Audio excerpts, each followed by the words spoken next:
Railway line बनाया तो क्या फिर अंग्रेज सरकार को उसे काटना दुर्लभ था? भारत का प्रथम वैज्ञानिक जगदीश चंद्र बसु गर्मजल झरना को टेस्ट किए तब वो ऐसा रिपोर्ट प्रकाशित किए कि इस पहाड़ के भीतर विस्फोटक पदार्थ है, गंधक लोहा फास्फोरस। अगर इसे छोटा सा डायनामाइट से तोड़ा जाए ब्लास्ट कर जाएगा। ज्वाला हम मार्शल साहब ने करवाए तो स्वर्ण भंडार का कोई प्रमाण मिला नहीं। तो आर्कियोलॉजिकल सर्वे ऑफ इंडिया वालों ने अपना नोटिस बोर्ड पर सोन भंडार लिखा है। सोन का मतलब सुरंग होता है। सोन के मतलब सुरंग होता है। देखिए क्या अंग्रेज सरकार सामने वाली जंगला से तोप लगाकर तोड़ना चाहा? क्या अंग्रेज सरकार इतना बेवकूफ़ थे जिन्होंने रेलवे लाइन बिछाया? अंग्रेज सरकार के पहले भारत में रेलवे लाइन था नहीं। बम्बई जाने के लिए 7 पहाड़ काट कर रेलवे लाइन बनाया गया। से कोडरमा के लिए 3 पहाड़ काट कर। अब मेरा नाम सुमन हूँ, आप देखना शुरू कर दिया हिम्मत आपकी। और इस वक्त मैं मौजूद हूँ वही आन बान बिहार के शान कहे जाने वाले यानी राजगीर में। और वही राजगीर में इस वक्त मैं हूँ सोना भंडार में। ऐसा कहा जाता है कि जो बिम्बिसार थे वो यहाँ पे अपने धन छिपाने का काम किए थे। और पहाड़ के अंदर इस सारी चीज़ों पे वार्तालाप तो हम करेंगे अक्सर, क्योंकि हम लोग डाउटेशन में होते हैं। और एक कहा जाता है कि इतिहास पढ़ के हमेशा डाउटेशन को तो पूरा नहीं किया जा सकता है, लेकिन यहाँ पे धरातल पे पहुँच के और इस डाउटेशन को पूरा करेंगे। लेकिन सबसे पहली बात यह है कि हमारे साथ एक ऐसे बुजुर्ग व्यक्ति हैं जिनके बारे में बताएं तो फिर भी कम है, क्योंकि वो इतनी जानकारी रखे हैं और इतने भी बड़े होने के बावजूद भी इनसे हमको बहुत कुछ सीखने का भी मौका मिलेगा। तो चलिए जानते हैं दादाजी से। तो सबसे पहले दादाजी आपका स्वागत है मेरे चैनल में। तो आप सबों का मेरा स्वागत है। तो दादाजी इसके बारे में आप क्या बताना चाहेंगे? आखिरकार ये जो कहा जाता है सोना भंडार, इसका नाम सोना भंडार क्यों पड़ा? आर्कियोलॉजिकल सर्वे ऑफ इंडिया द्वारा जब इसकी खुदाई 1905 में लॉर्ड कनिंघम मार्शल साहब ने करवाए तो स्वर्ण भंडार का कोई प्रमाण मिला नहीं। तो आर्कियोलॉजिकल सर्वे ऑफ इंडिया वालों ने अपना नोटिस बोर्ड पर सोन भंडार लिखा है।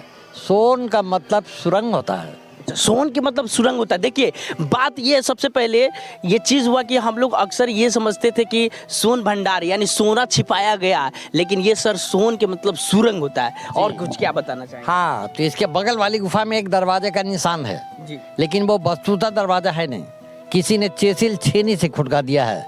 तो इसके पीछे 3 माइल की लंबी सुरंग है, गुफा है। उधर आपको हॉट स्प्रिंग इधर दिखाने का काम करते रहिएगा। हाँ अच्छा, तो उधर आपका गर्म जल का कुंड हुआ। कुंड के बगल से 565 सीढ़ी ऊपर पहाड़ चढ़ना पड़ता है। पहाड़ का नाम है व्यवहारगिरी। तो इस व्यवहारगिरी पहाड़ी के ऊपर में सप्तपर्णी गुफा और पिपली गुफा है, खुला हुआ है।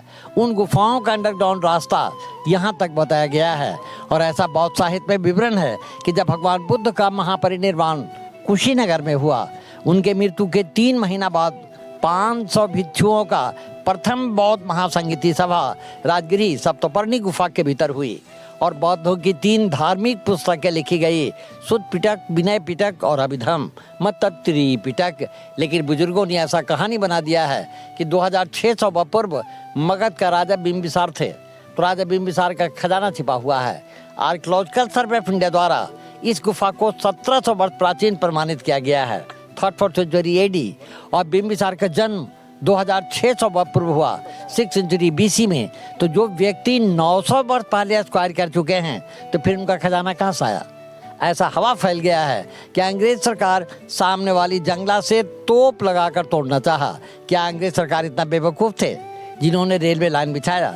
अंग्रेज सरकार के पहले भारत में रेलवे लाइन था नहीं।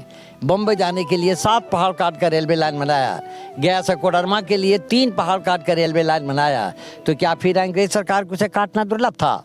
भारत का प्रथम वैज्ञानिक जगदीश चंद्र बसु गर्मजल झरना को टेस्ट किए तब वो ऐसा रिपोर्ट प्रकाशित किए कि इस पहाड़ के भीतर विस्फोटक पदार्थ है, गंधक लोहा फास्फोरस। अगर इसे छोटा सा डायनामाइट से तोड़ा जाए ब्लास्ट कर जाएगा। ज्वालामुखी फूटेगा, गर्म जल वगैरह बंद होने का उम्मीद है। और अपना भारत सरकार को स्वर्ण भंडार के संबंध में कोई विश्वास है नहीं, इसलिए भारत सरकार ने नोटिस बोर्ड पर साफ लिखा है सोन भंडार। सोन का मतलब सुरंग और भंडार का मतलब सुरंगों का भंडार। सुरंगों का इसके भीतर एक लिपि है। लिपि के बारे में बुजुर्गों ने ऐसा कहानी बना दिया है कि लिपि जो विद्वान पढ़ेंगे तो वो दरवाज़ा आप पे आप खुल जाएगी, लेकिन वो तो छेनी का दाग है सर। जब दरवाज़ा है ही नहीं है तो फिर खुलने का सवाल कहाँ उठता है। अब बाहर में एक शिलालिपि है जो आर्कियोलॉजिकल डिपार्टमेंट द्वारा पढ़ा जा चुका।